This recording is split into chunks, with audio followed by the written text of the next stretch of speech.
and this is just basic Islam in the accordance of how the Rasul sallallahu alaihi wasallam has brought it and how Allah subhanahu wa ta'ala intended our deen to be for us. So what we're going to be doing today, inshallah, this is the second lesson of the course.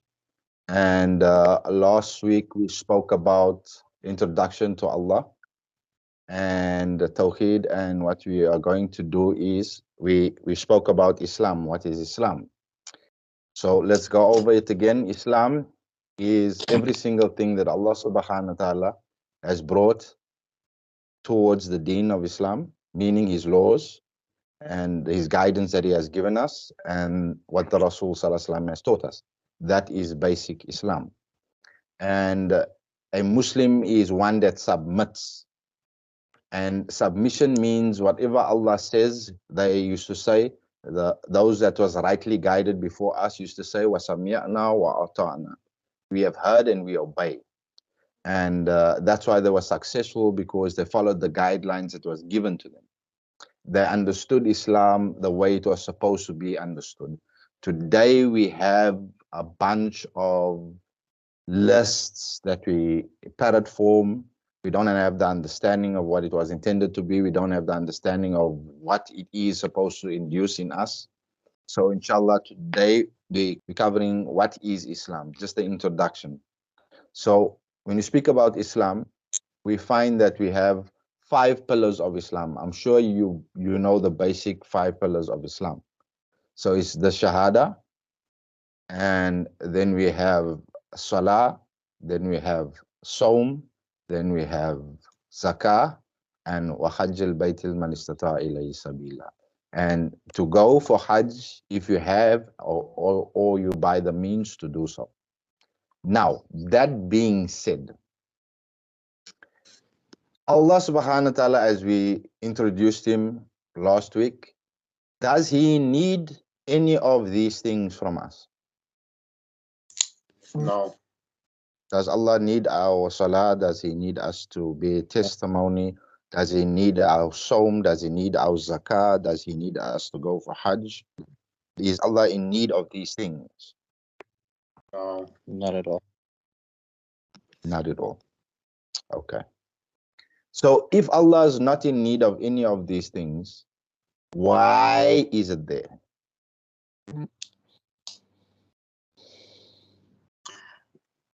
Because we are in need of them.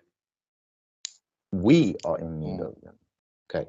So if we are in need of them, as my wife said, it's a guidance to mankind.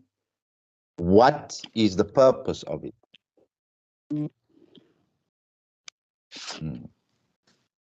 Has it got a purpose, or is it a ritual that we perform? Okay, so I Yes, imagine that it does have a purpose. It has a purpose, Yes. right? Okay. Okay. Now, commonly in Islam, when a Muslim is asked, okay, listen, what is Islam? So then we give 5 pillars. We tell you now the 5 pillars. We give you the 5 pillars. You write it down. Why? If somebody asks you why, majority Muslims do not know that this has a purpose. And because we don't understand that these things has a purpose, we fall into the category of just having a ritual. And we perform these rituals constantly, thinking that we have the betterment and we have gained the full capacity of these so-called rituals in our lives. So usually in other religions, you'll find people have other rituals. They do this and they think because this is going to give them some superpower and they are on a spiritual level. No. Again, when we speak about the 5 pillars of Islam, what is the moral characters that it is supposed to create within ourselves? Why is it good for us? That is what we're speaking about. And majority of the times, we do not know ourselves why we're doing what we're doing. Why must we make salah? Why must we take our shahada? Why are we always confirming our shahada? Why are we sawming in the month of Ramadan? Why must we give zakah? What is the pillars therefore? Why must we keep these? What did Allah create it for? And this is not questioning Allah's will. This is something we are supposed to understand. It's a difference. You understand? Why? And because we don't understand why, we are stuck. So it means nothing, is just empty slogans, and it is empty rituals that we have. And it doesn't fulfill its purpose. You understand? So we started the Shahada. So when we started the Shahada, Brother Asim, when you took your Shahada, what's the first thing they said you have to do? Did you take your Shahada in secret, or did you have to do it openly? I had to do it openly. In fact, I had to have witnesses there while I Oh, said you my have to have witnesses. Okay. Why? You see? why? Why do Because you think? Why? people had to be there. I can't really say specifically. No, It's no, more no. like Your opinion. like This is the open panel. It's an open okay, yeah, panel. okay. This So is where you so voice your opinion. This is how we learn. You understand?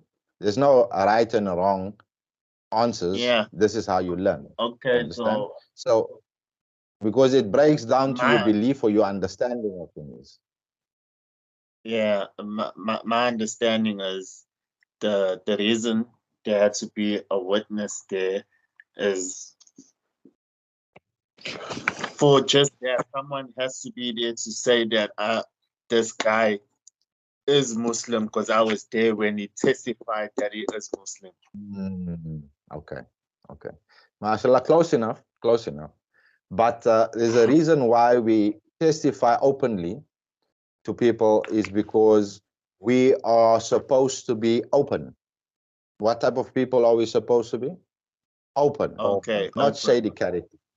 You understand? Yeah, We are open you could. because if you the probabilities of you believing or not believing and disclaiming, if you love something, akhi, what you gonna do? What's a natural format? What you do? You scream it to the world. You understand? Yes. You don't keep it to yourself. You scream it to the world. And this is what Islam is all about. The Shahada is there to give you an open character. When you're relating openly. When you take your Shahada, it's not just an empty slogan. It must be done sincerely with belief, means truthfully. You understand? So Yeah.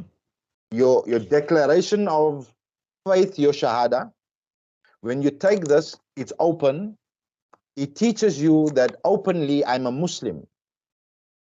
I'm not a hidden Muslim where I need to go hide away and not make my salah amongst Jama'ah. People mustn't know I'm making my salah. No, no, it doesn't work that way. Do you understand? We are open and we Yeah. are truthful, and this is what it's supposed to be inducing. So when our Shahada is in place and we believe it and we understand it and we're trying to live it openly, then automatically what type of people do we become? So what moral principles do you think that teaches us? Two moral principles. One, openness. Because when I'm speaking to my brother as a Muslim, must I be shady or must I be open with him? Open. Of course, open. Open. You guys are coming to me, you're coming to learn a bit of the deen. I need to share some information. And the information that I share, what is the most expected thing from me? Must I misinterpret what I'm saying, or must I give you the best truth that I can find? Yes. The truth. And this is what the Shahada is for. You understand? Majority of the time, you find us, what we do is we claim to be Muslims. This is why when somebody is shady or somebody is backbiting someone else or somebody is doing something in a code that's not on a good level, people will say, but why are you doing that? Why are you stirring up trouble? Why are you doing, you are supposed to, isn't she a Muslim? Is Muslim supposed to behave? Do you understand? Within ourselves, we understand this. This is a common law amongst human beings, especially when you're a Muslim. Go to any of the other religions and they will tell you, but that Muslim brother is doing X, Y, and Z. You know, he's a rogue. Well, why do they have Muslim and rogue in? Isn't he just a human being that's a rogue? Why is it a Muslim and a rogue? Because that principle of the Shahada does not link with that mannerism. Although they are not Muslim, although they have not accepted. You understand? And this is what we are supposed to understand, because once it's in its accord and we understand it, how Allah subhanahu wa ta'ala and the Rasul sallallahu alaihi wasallam brought it to us to understand, then that means our belief structure is formulating. It's not just an empty slogan. If I say my Shahada, I believe in Allah and His Rasul, I'm supposed to already set a good example, because automatically I am the ambassador of Islam. It's an automatic thing. The Rasul sallallahu alaihi wasallam said, I have come to do nothing but come give you and teach you good moral character, as those Nabis and Rasuls has come to teach their people before me. Do you understand this? So the declaration of faith, the declaration of taking onto the truth, it comes with a moral character as well. It comes with something in your subconscious mind as an awareness that I must be open and not shady with people. I must be truthful. And we can take this a couple of years back into apartheid. We were under tyranny of apartheid. Do you know that in the court of law, if a Muslim gave a testimony, it was done as a witness? Do you know that? No, it didn't. Yes. That's how in high rank we were before, because we were mostly truthful. Do you understand? Now the people say that the Muslims are the worst of people. You know, don't do business with him. He's a Muslim. Astaghfirullah. You understand? Now, this is what it boils down to. Your moral character, openness and truthfulness. Because truthfully, you get people that say the Shahada, again, it must be believed in, and it must be sincere, because there's people that say the Shahada just to get married. And we all know how that works out. You understand? He testifies because he wants to get married. This is where the sincerity comes from. This is what we spoke about in Islam and Iman. It's got to do with Iman. How do you believe? And usually we give the people the benefit of the doubt until they prove themselves otherwise. You understand? Yeah. We don't care about your ill intent. We're not worried about your ill intent. When you show us that you are declaring this, you believe in Allah and His Rasul in the open, and we believe automatically you have good intent. Because anybody that says something like that must be really twisted in his mind to have an evil intent. Yet there is like them amongst us as well. You understand? So it's very simple. So the Shahada is supposed to give you the openness. This is why we do it in open. And you're supposed to be truthful. Because you are a human being that has accepted the truth. It's automatic response to anyone. People don't take lightly to a Muslim stealing. I don't know why. He's a human being too. He does things, evil things like that too. Do you understand? It doesn't go under the principle. Automatic. They know. They'll tell you. But he's a Muslim. Why does he drink? But he's a Muslim. Why does he sleep around with women? You know? He's a Muslim. They got a title to him. Everybody knows this. It's the ultimate truth. So, that being said, the Shahada, what other moral principles do you think the Shahada came to give us? What is that moral character that it's supposed to induce in a human being? What do you think? Can you see anything else there? Other than openness. Openness and truthfulness. Truthfulness as well, yeah. You see I nothing can't else see there? anything else. I would possibly use, I think this will fall into most of the categories, because the first thing I was going to put in Salah is mindfulness. So There we go. Shahada is, Yeah. I think that's the Well, you- ultimate, is mindfulness. The fact that you're saying our Shahada is already telling us mindfulness of Allah, for the sake of Allah, Yes. nothing else. Yes. Yes. Yes. Yes. That must be mindful. What do you think the salah is here to do? It's not for Allah. It's for us. So what do you think? Yes. What moral character are we are supposed to get from it? Because that's the psychological benefits of salah, as she's pointing out to be. We're not touching that yet. We're just going on to the moral principle behind it, the moral Closeness. characteristics that it's supposed to. All right, closeness. Closeness. I also, would, it's remembrance. It's a constant state of remembrance. I would think submission, Submission. submitting to Yes. his word. The will. Right. So here's the thing. With salah, it is number one, you have to be committed. Commitment. Again, Yes. commitment, right? Not any type of Punctuality? commitment, punctuality, discipline, right? Yes. Discipline, connection. Allah subhanahu wa ta'ala says literally in the Quran that verily I have created salah for you to establish salah so that you can remember me. Why? Why is it so important for us to remember Allah? First question. He's telling us, this is why I created salah, for you to remember me. Why is it so important for us, not for Allah? Because the atheist thinks today that when he goes around and he disbelieves in Allah, it actually does something against Allah. It doesn't do anything towards Allah. Because Allah said in the back of his mind, he knows I exist.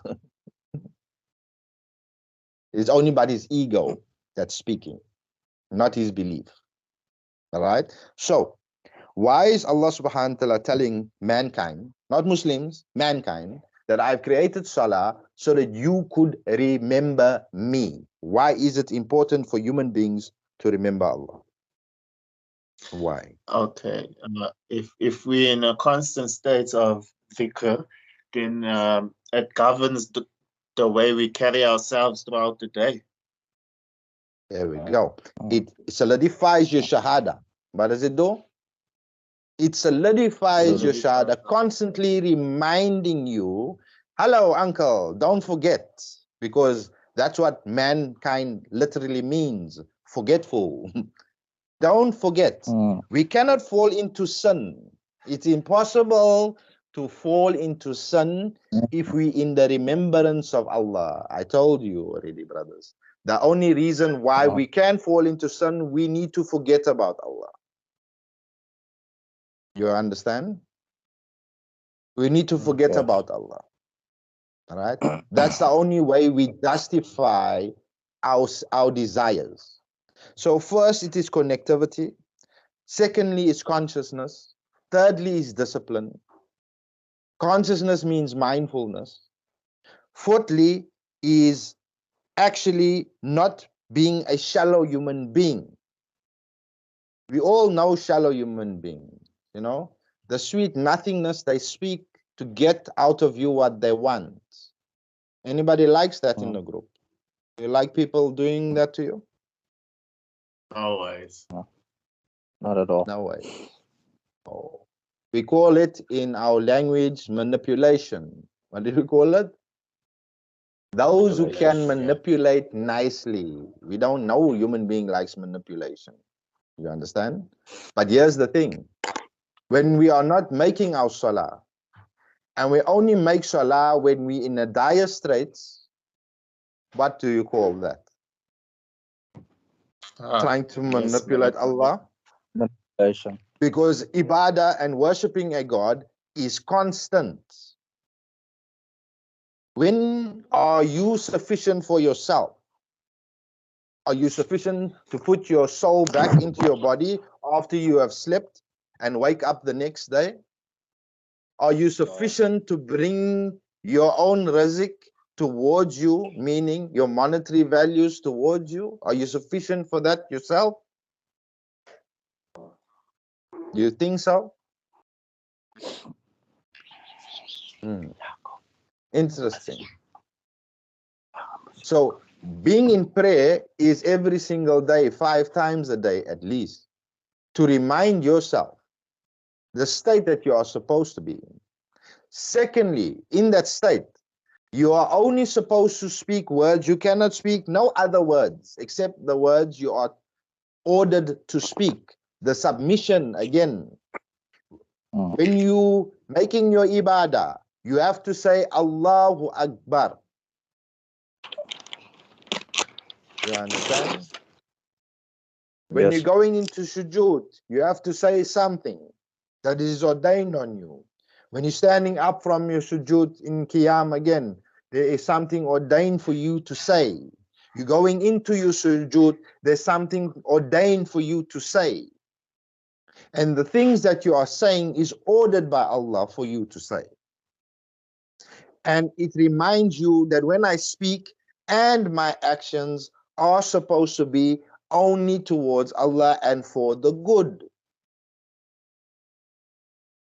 Does that make sense? Because Yeah, if you are performing a ritual, then that's not going to affect you or remind you about anything that is important in your life. Yes, it's true. At all. The reminder will not be there, and you will be in a state, as you see many people making salah. You see many of them making salah, but they backbite. They shrewd. They will even take you out. They don't mind using you and getting as much out of you as possible. Is that an Islamic character? Not at all. Not at all.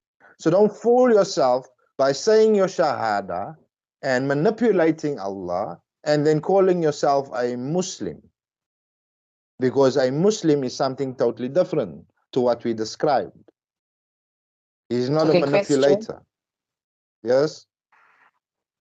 Based on that, and we on planet Earth, how do we know when that comes around? What do you mean? Like You the need to be a bit more manipulation. specific. The manipulation. Because Yes. okay, in a space, you always there's like two parties, and there's always the Yes. third party. And we Yes. know Shaitan is the third party. Yes. No matter what, There's always right? the So third Yes. or fourth, it doesn't matter. Shaitan will always be present in a space. So Yes. obviously the manipulation is going to be from humans to human, of who we associate ourselves with. Yes. Yes. So Definitely. Again, and another thing is we all want to gain something from somebody. And over a period of time, manipulation is to that point where they can get you to where they need you to see where they're coming from. And then you're obviously, as strong-willed as you are, and you manipulation can be a huge character that you only find when it's too late. How does one sit up until, when's that point that you can see whether you're being manipulated? I think that's it. okay. First and foremost, when you open, you have a certain characteristic. You understand? When you are truthful, you have a certain characteristic. That means you have shaped a habit for yourself. Usually, people that manipulate are not truthful. They don't have that characteristics. It's like they say chalk and cheese. We can see these things in people. These are things that doesn't cost you a superpower to see it. You have to be mindful. Very simple. You just have to be mindful. And when you are mindful and you're aware, because most of us, we're moving robotically, as we're going to discuss with the salah, you are not supposed to make your salah like an animal, because there's a difference between us and an animal. Do you understand? The animal does not do what we do in salah, in the way we do it. Because Allah subhanahu wa ta'ala says that He has made mankind the most eloquent and upright. There's no creature that walks like us at all. Allah subhanahu wa ta'ala has given us dignity. And when we do not follow the principles that we're discussing right now, what is there for our benefit, not for Allah's benefit, we will find that we are in ill character, not in the character that was intended for us. Because in natural fitrah of mankind, we are good. But what we practice is what we become. What you practice is what you become. You practice stealing, you're gonna become a rogue. You practice killing, you become a murderer. You practice giving, you become what? You practice gratitude, you become what? What you practice, that's what you become. So Allah subhanahu wa ta'ala says that I have established salah so that you can remember me. How come this is something good for us? Okay. I studied neuroscience, and we once had an article.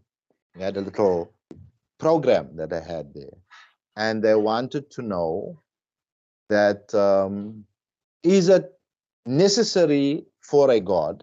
That was the question asked. Have we not got a moral compass? Is it a necessity for God to be there in existence for us to have a moral compass? Well, surely we have a moral compass. And yes, Allah subhanahu wa ta'ala has made us with a moral compass. We know what is good. We know what is evil. Whether there's even the barbarians have laws. You know, you don't overstep those laws. So again, there is a type of moral compass. So they wanted to know the science behind it, meaning we want to prove the fact. So they took a particular group of students from university, a certain amount, and they took the same amount of another group. So what they did was they kept two separate labs. And labs, when you come to neuroscience, anything in any place is a lab, right? So they took those two labs, and they, in the one group, the A group, that they induced, they wanted to see, okay, with the God theory, what's it all about? And all that they did was, in the group, they discussed people, you know, what's your thoughts on there being a God? You know, just that, nothing else, nothing hectic, like, you know, going into, you must be a good person. No, just that, a brief discussion. They had a discussion in the one group. And in the other group, they induced the discussion of, you know, why is it important for us to have moral principles and values? So they had it in the second group, group B. And when they were done, they did an experiment to see who was more prompt to do good for someone else after that. So they checked up on them, and they, you know, they monitored them. And who do you think, what group won? What group won? Group A, that was speaking about God, or group B, the ones that believe sincerely why we should have moral principles and values? Who do you think won in those two groups? One, in the sense that they did more good after the session. Yes, they became much more good. They were more prone to do, there's the three activities: give towards charity, do something good for someone other than themselves. That's what they were checking. What is that? That was the assessment. What course of action they took gave the people to become more better. Just that two courses. One was they just discussed God, and the other one they discussed hardcore why a human being needs to have moral principles and values in society. So who do you think, what group won? Hands down. I would say that it's the group that spoke about Allah or God. Okay. Anyone else with the theory? I would I say the would same. say group 2. Group 2, the ones that spoke about why we should have moral principles and values in society. Correct. All right. Brother Riaz, you got an opinion there?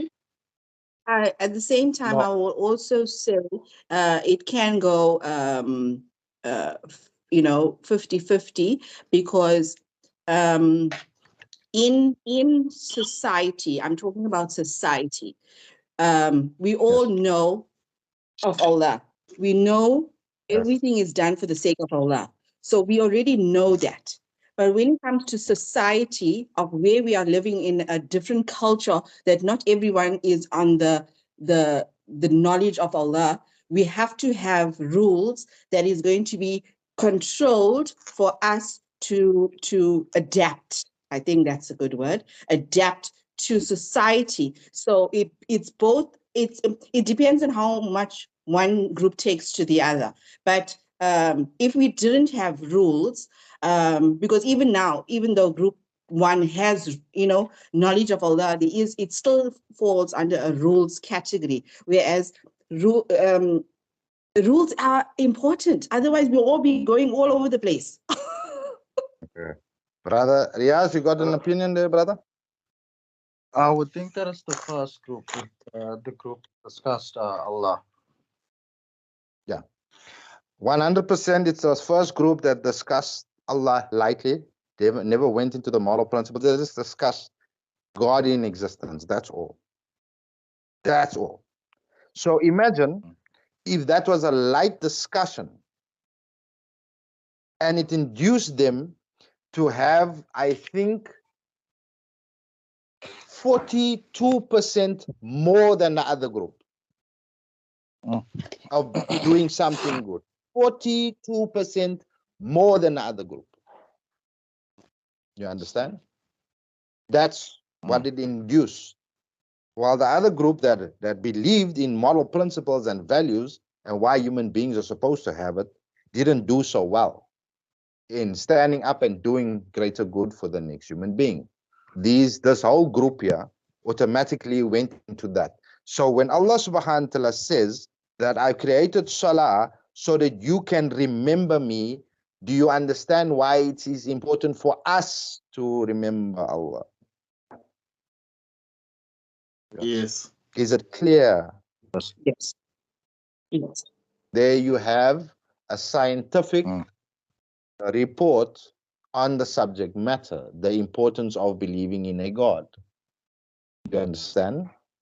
So, when we speak about Salah and we speak about what we say in Salah, we speak about how we act in Salah, we speak about what it induces us to do and act and to, again, rinse and repeat, because we are forgetful. We are insan. We will always forget, right? Now we're coming down to the next pillar, that is Saum. What is the moral principles and characters from Saum? Because Allah subhanahu wa ta'ala, again, I'm giving you evidence again, Allah subhanahu wa ta'ala says, I am in no need of you solving yourself. Okay, I would say so. One of the biggest things of Psalm is mindfulness of the needy. Mindfulness of the needy. Anyone? I would say discipline. Discipline. Yes. Anyone else? Discipline. I would say discipline too. And also, again, remembrance that we're all not the same. Yeah. Remember, there will be people that will say that, you Muslims, you really go and starve yourself. If those people come from any two religions known as Judaism or Christianity, then it's a fallacy, because Islam came to make life easy. In the scriptures and in the way they used to fast, them before us, the nations before us, was 40 days and 40 nights. I need you to repeat that so that you can hear that. How did they fast? 40 days, 40 and nights. 40 days, 40 Not nights. like us. And they were usually on a water fast. What type of fast it was? The Jews still practice Water. it. A water fast, right? Meaning that you only use water, you don't eat nothing. You understand? So those are the Jews that are believers amongst them. They still practice 40 because Musa alayhi salam's people and Isa, Saban and Maryam, Jesus's people, are supposed to be fasting for 40 days. They say it, but none of them do it. Again, empty slogan. No religion. You know, it's just a beautiful thing I say to seem as if I know about my religion, but you know nothing because you're not a practitioner of it. So even though we as Muslims, we practice it, Allah subhanahu wa ta'ala goes further and he tells us that verily I am not in need of you starving yourself. So what is the purpose of it?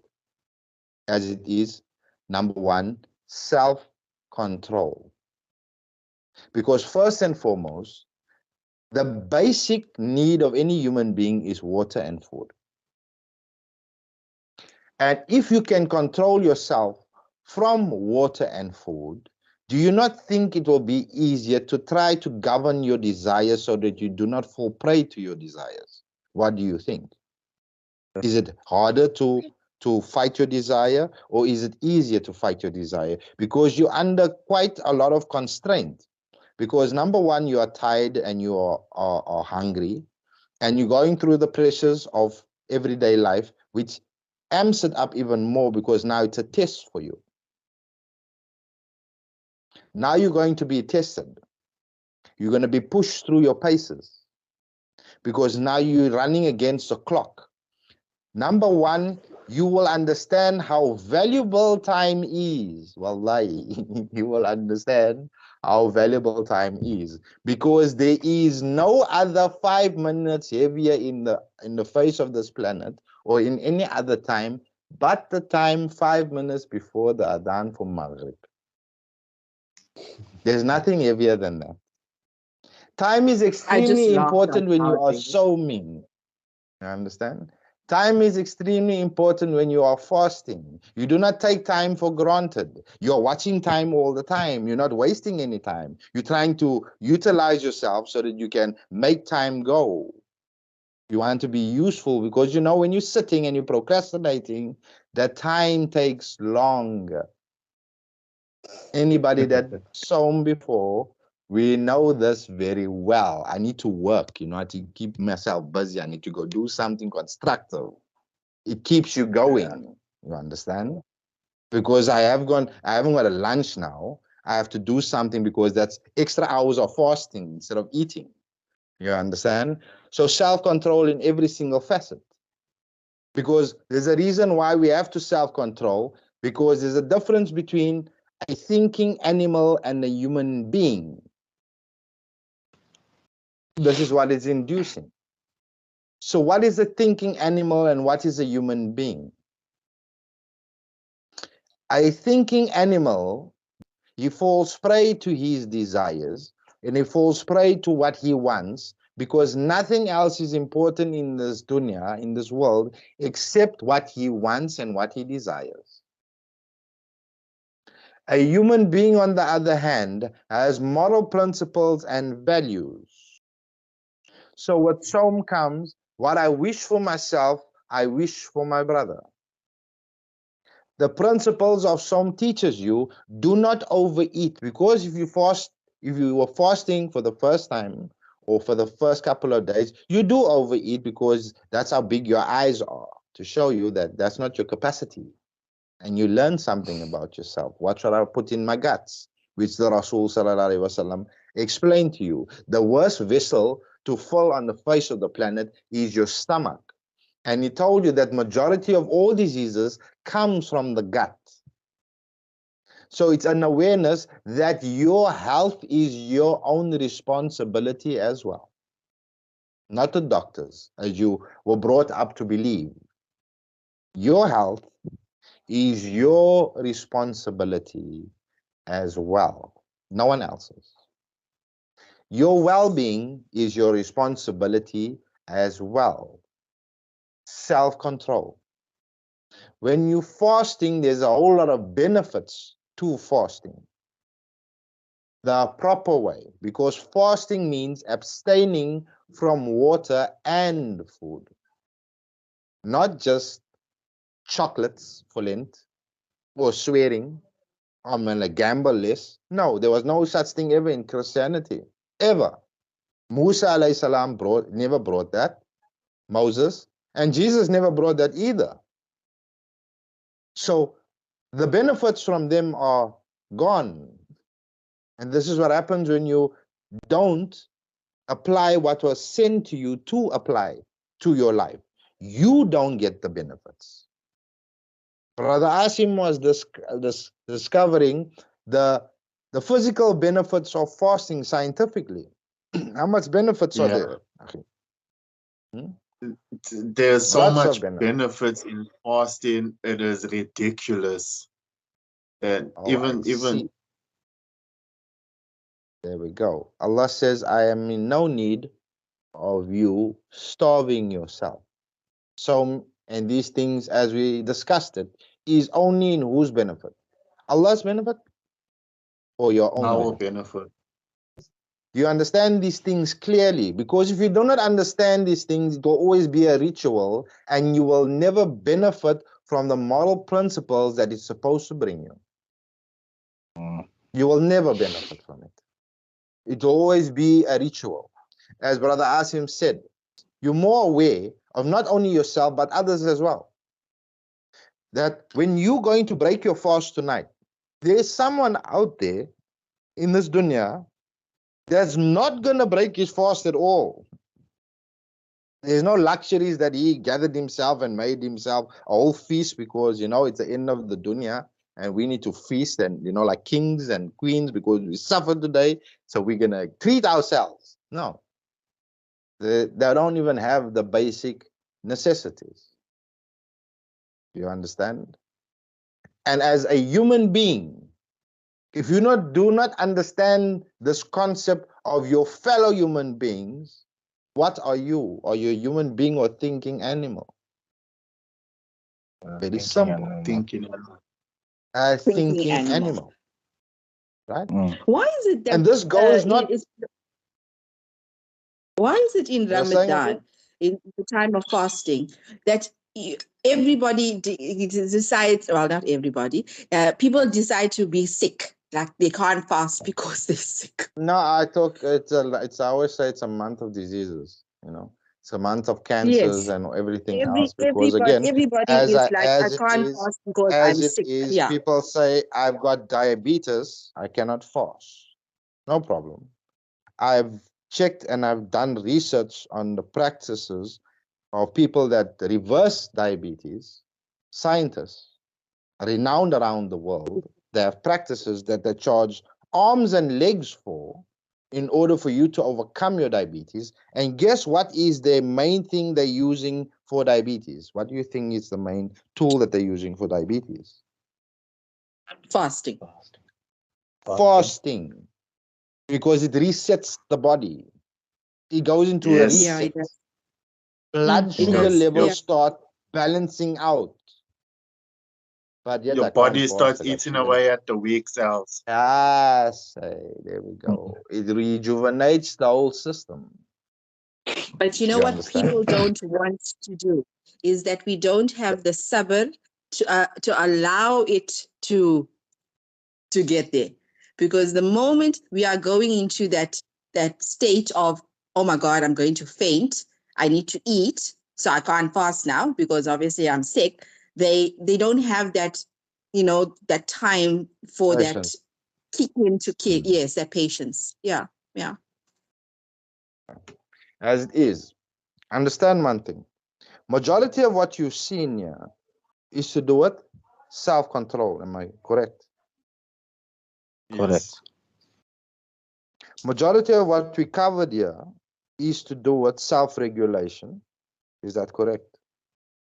Yes, Yes. indeed. Yes. Majority people that has not implemented these things do not self-regulate, so they always try to control another human being because they cannot control themselves 100%. Because a person that can control themselves don't need to control anything else but his reaction to whatever is coming his way. You understand?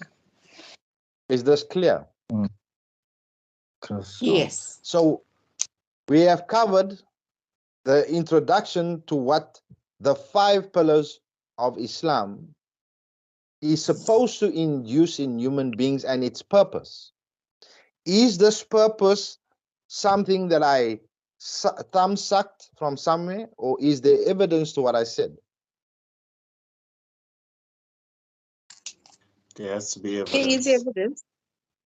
There is evidence. Allah said, the Rasul Sallallahu Alaihi Wasallam said, so don't forget this because this is coming in exams. Very simple. I didn't say that. What's coming to the I exam? never said. Yes, that's coming in the some things are coming in the exam, so hopefully you're mindful and not mindless as we spoke. And you know what is the moral characters that it's supposed to induce. Because this is extremely important. This is vital to your existence because onwards from here onwards, if you do not understand this, you're going to be doing a ritual again.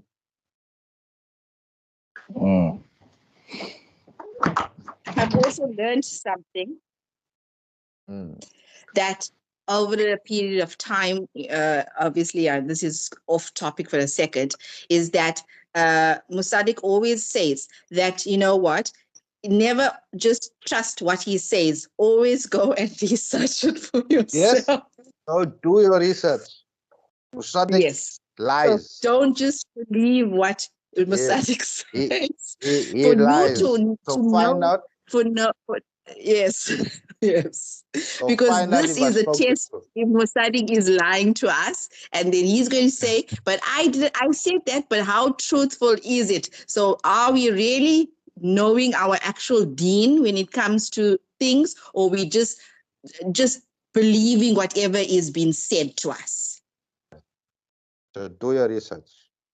Rasul Sallallahu Alaihi Wasallam said that I came only but to give you excellent moral character as the other prophets before me has done. Allah subhanahu wa ta'ala said that verily I am no need for your starving yourself. Allah subhanahu wa ta'ala said that verily I have created salah, established salah for you so that you can remember me. Very simple. It's all there. Go find out. And this is the moral principles of the Islamic 5 pillars. We haven't covered everything. There's 2 more, but we've covered 3 of them. Openness in your shahada. It has to be done this way. You have to be truthful in what you say, because as we have proven it, that you get people that say anything just to be married to someone that they supposedly love. And when we speak about love, again, you are going to hear the subject matter, inshallah, for a very long time, repeatedly, that verily to love Allah is to obey the Rasul. Atiullah wa atiur Rasul. To love Allah is to obey the Rasul. And people think that this means in religion whatever they think it might mean. No. This is nothing except what it is supposed to be. That's how love is supposed to be governed. And down the line, inshallah, you will find out why it's important for love to be in its place. That way, and not the way you want love or you believe love is supposed to be. Again, we have subject matters that people for centuries and eons and decades could not analyze and bring us the truth. Allah never left us on this dunya without guidance. So if you want to know what love is, وَأَطِيعُوا اللَّهَ وَأَطِيعُوا الرَّسُولَ. To love Allah is to obey the Rasul. And there's a reason for that. There's a major reason for that. Because there's two types of love that you have. You have a toxic love, a negative kind of love. And then you get a healthy, appropriate love. And the difference between those two human beings that's loving those ways is one thing. One of them are balanced, the other one's not. And this is why we have all the other things that we have today. Because Islam, as it comes there, when you're taking your Shahada, I must have love for my brother, what I love for myself, because now you got the truth. You know how benefit is this. You're not going to share it with no one. I had a client that he couldn't believe by the qadr of Allah that he overcame his so-called ailments. He couldn't understand it. And his words were exactly like this. I am not letting nobody get your number because they need to suffer on their own. Very interesting. Very simple. This is not having love for your brother as you have love for yourself. And there's a science to that, and there's a reason why Allah subhanahu wa ta'ala says, Allah don't need to explain, Jack. We want explanations. We need explanations. We want to know why. We want to know. Allah don't need to say anything. Yeah, We just sure. covered that. How much benefits is that three categories alone there for us? How much benefits for us? I'm not talking about anything about it. How many benefits? Plenty. Plenty. Should we monetize on those benefits, or should we just let it slide? Monetize on it. Yeah, we'd be a fool to let it slide. The question is, why have we not really understood what was the purpose of the Shahada being the first pillar? We just know we had to say it. Yes, it's the first pillar, say it, whatever. But now it's broken down to the depth of, well, not to the depth, but to the depth of understanding why we say the Shahada. What's our Muslim purpose of knowing the Shahada? Can I mention something very scary to all of us? When I studied Islam, I studied the subject matter. This is what a basic Muslim needs to know in the first week of him being a Muslim. This is so basic. I don't know how other to say it. I was shocked when I found out that if a new Muslim is supposed to know this, a new Muslim is supposed to know this. What am I supposed to know? Being born a Muslim for years. Do you understand?